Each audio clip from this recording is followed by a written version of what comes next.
years ago wrote, "What we become depends on what we read after all the professors have finished with us. The greatest university of all," he wrote, "is a collection of books." And I have a dear friend who is a marvelous speaker. He bills himself as Charles Tremendous Jones, and he is indeed tremendous.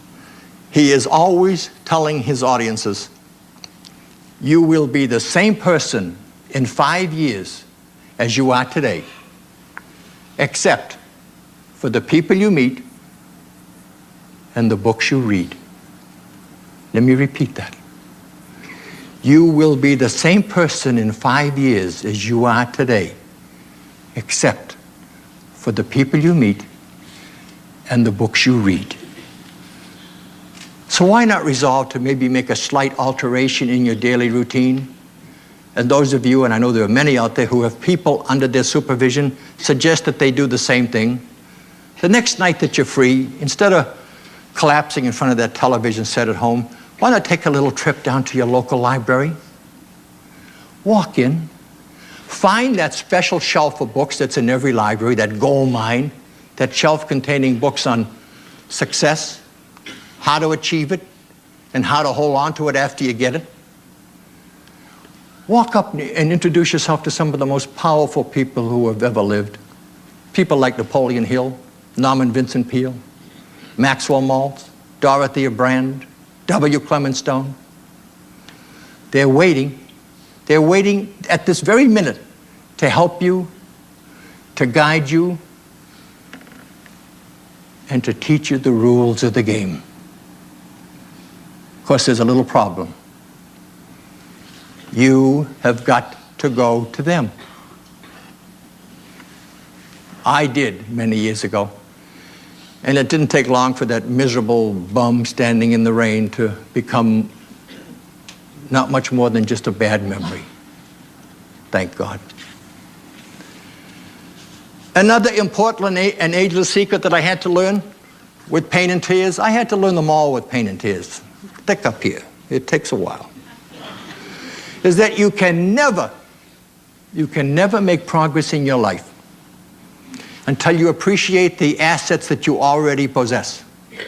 Now, I can always picture, whenever I say that, I know that somebody is out there thinking, I got bills up to here, my car is falling apart, we're a month behind on the rent, kids are talking about college, and this turkey's up here talking about my assets.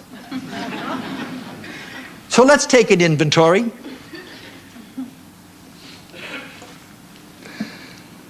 Let's take an inventory right now so that you realize how valuable, how precious you really are. And let's put a dollar value, if you'd like, on some of these things you have going in your life right now, tonight, at this time. What's it worth to live in this great country? Where would you rather live? What's it worth to be associated with the fine company that you represent? What's your career worth if you remind yourself that probably 95% of the world's population would gladly give up 20 years of their life to change places with any of you? How about your freedom? Put a dollar value on that. How about those you love and who love you? How much would you take to give them up? Your eyes, would you take $1 million for your eyes? Your hands, your feet, 5 million, 10 million? You're really quite wealthy, aren't you? And if it came to a showdown, you wouldn't change what you have right now, tonight, for all the gold in Fort Knox. Several months ago, I did a live television show in Los Angeles, and on the panel with me was a very famous American woman author who shall remain nameless. Somehow we got off to talking about our kids. And I had just seen the last kid leave home before that, and we had an empty nest, and I didn't like it. I miss my kids. And she got off on a tantrum about her 2 teenage sons who were still living at home, and I kept hearing one word, bonkers. These kids are driving me bonkers. I'm always picking up behind them, bonkers. I'm going bonkers. Stereos tuned to different stations, very loud. They're driving me bonkers, bonkers, bonkers. I listened to it for about 4 or 5 minutes, and finally I stood up and kind of leaned over, and I know I was rude, and I said, and I said, you know, the day is going to come when you're going to walk down that corridor at home and you're going to go past 2 very quiet rooms. And then you're going to say, where did they go? So why don't you go home tonight, I said, and give them both a big hug and tell them you love them, and for God's sakes, don't wait.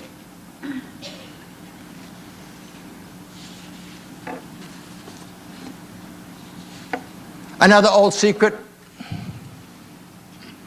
You don't know how good you are.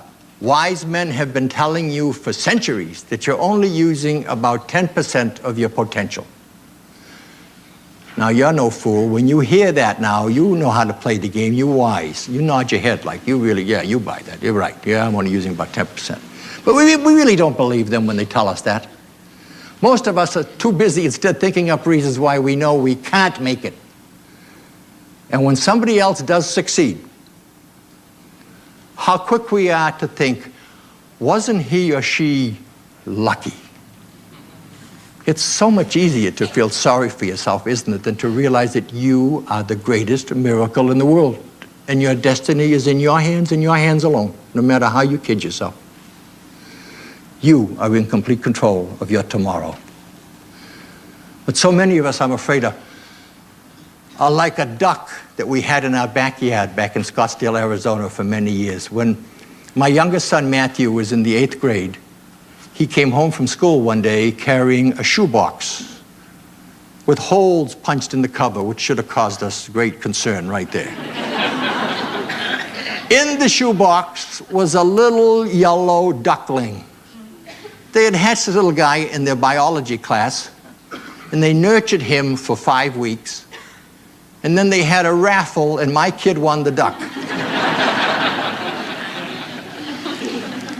So Matt and Daddy went to the lumber company. We got some lumber, and over the corner of our backyard, we built a little hut. Matt did a great job. He painted it white. He carved out a doorway. And over the doorway in red paint, he painted disco duck. Daddy went to the hardware store, and I got 18-inch chicken wire, and we ran a corral around this little setup so this little guy wouldn't go wandering off and get lost. We had Disco for 12 years. Disco grew to be a big, beautiful duck, and Matt went off to college, and guess who got to take care of Disco? We got to be good buddies. And then about 2 years ago, it started one morning early, just at dawn. And we made the mistake, we had built this complex right outside our bedroom. But it started right at dawn, quack, quack, quack, quack, quack, quack, quack, quack, quack, quack, quack, loud. Now, I'd heard this quack for 10 years by then, and I knew every little resonance, every little tone. And I knew that something was bugging Disco. Something was wrong. Disco, you could tell, was a whining, complaining quack, quack, quack, quack, quack, quack. Disco was not happy. Disco had a problem of some sort. Either the water, I didn't change it often enough, or the straw in his hut was wet, or the food was lousy, but something was wrong. Disco had a problem. And it's the same problem that so many of us have. Disco didn't know that if he didn't like the conditions of his life, he had it within himself to change them. He had the power to change the conditions in his life.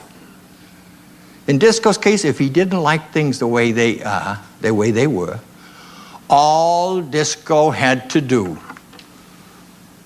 was flap his wings and leave.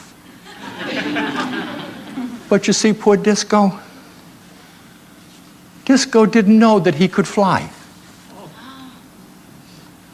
And neither do you.